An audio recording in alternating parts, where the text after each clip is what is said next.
Hey guys, welcome to New by Design. We're going to be continuing the walkthrough here at part 2 of the Dirty Secrets, which is the House of Blossom. So we're going to continue through. We just left that room and now we're going into a second switch in the same room but leads to a different area of the room. So we're going to go in through here, and this is kind of, I guess, semi-confusing unless you know what you're doing. So the first step is just to kind of jump over that little part, and you see these switches here.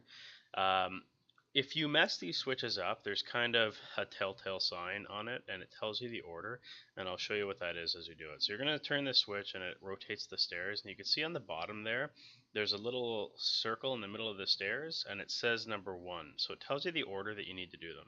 So you're going to run down through here, and we're going to head to switch 2, which is right here. So we're going to turn this one, and I think it's more present in this one, so you can see it in the center of the stairs there, that little just reflected blue 2. Roman numeral 2, and that's the second order. So if you find yourself doing the switches in the wrong order, that's basically how you can tell. So we hit 1, we hit 2, now we're going to go back up through here, run back up, and we're going to go back to switch number 3, which is before switch number 2 for whatever reason, and I'm sure that's just to make it a little bit more difficult. So we're going to run through this ladder over here, and this is switch number, or staircase number 3, I guess. So we're going to rotate staircase number 3 and keep rotating it. And in this particular one, there's probably a lot of stuff that you could find through here, but this is more primarily kind of figuring out where you have to go.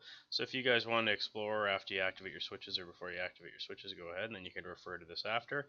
But yeah, so we're just going to continue up through here and run up, and this is staircase 5. Jump over and into this room where you have a couple little things you have to activate. So we're just going to use our focus right quick, and because these items are worth actually a little bit more, we're going to show you how to do this. There's 3 different books that you press. So you press these 3 books here, and what it does is it turns all the, I guess they're angels or whatever they are in the windows there, and it reveals these little bangles or bracelets, whatever you want to call, but they're worth a decent amount of money each. So they're worth 32 gold each, so it's definitely worth doing. So this is going to be the same code as you had before on the guide that we showed you before.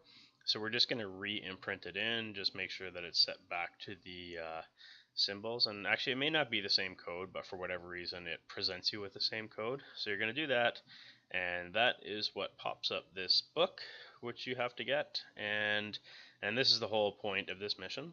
So right now you're technically done the goal of the mission, but now you have to escape. So right now we're going to work on the escaping part of this mission.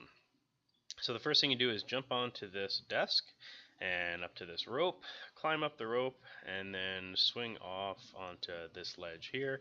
And it kind of tells you what to do, like it has the get to here parts of it. So we're going to keep going, run over through here, and go to the side.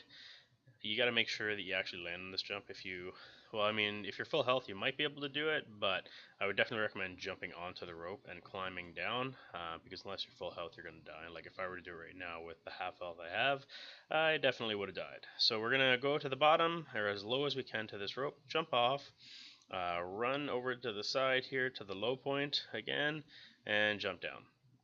Now once we get down there, we're going to jump back up over to here and reactivate the bookshelf that led us into here. So this is the bookshelf that we went in to this particular area.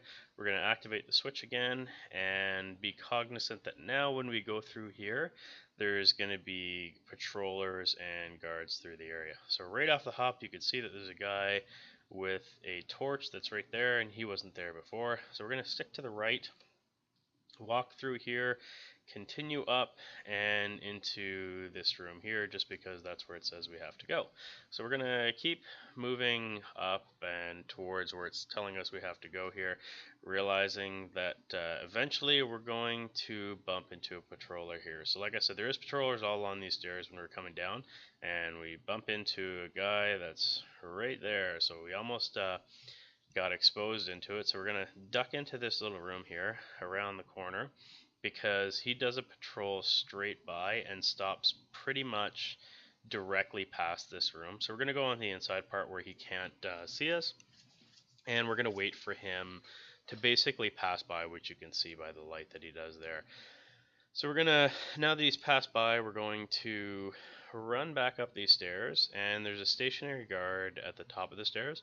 So what we're going to do is we're going to take our blunt arrow and we're going to shoot it right behind him just to grab his attention. Once we do that, he's obviously looking the other way now, so we're going to swoosh by and try not to alert him. You can see that he did actually end up getting alerted there, but we got away really fast, and now he has no idea where we are, which is pretty awesome. So he's going to run up through here because he heard us and seen us go this way, but he doesn't exactly know where we are. And now he's going to distract the other guy for us. So definitely the clean way to do this is I waited too long to swoop. Alternatively as well, instead of shooting the arrow behind him, you can go jump back behind him and put out the light on the stairs to the right where we swooped up. Put that light out and then swoop up, and then you'll be fine. So you're going to see here, this is going to take us a little bit longer than it should have, just because we're waiting for this guy to disappear, and we end up having to do a quick takedown of his patroller buddy that comes back. So now that his patroller buddy's coming back, he has a torch with him, and I didn't have anything to throw. If you're able to pick up something else to throw, you can throw something right to the corner, probably right in the middle of the hallway there, and grab a hold of it. But instead, we don't have that right now, so we're just going to do a quick takedown. We're going to turn around, jump up these boxes, and turn back around, face the rope, and miss the rope, unfortunately. So now we're going to try again and head to the rope. I was crouched, which was the problem there. So we're going to uncrouch, jump up to the rope, climb up, jump to the secondary rope here, and climb up again, and then jump up to this ledge here. Once we get up to the ledge, we're going to keep going up here, and that pretty much takes us right to the end of the mission. So you're going to jump right up here, and make sure, if you're using a computer, hold shift so that you run, and then you jump and climb back up, and this is pretty much the end of the mission. So when you get to the ledge here and you climb up, it'll take you to a cutscene that ends this chapter. If you guys found this video useful or enjoyed it at all, please click the like button. It helps me a lot when you do, and thanks for watching.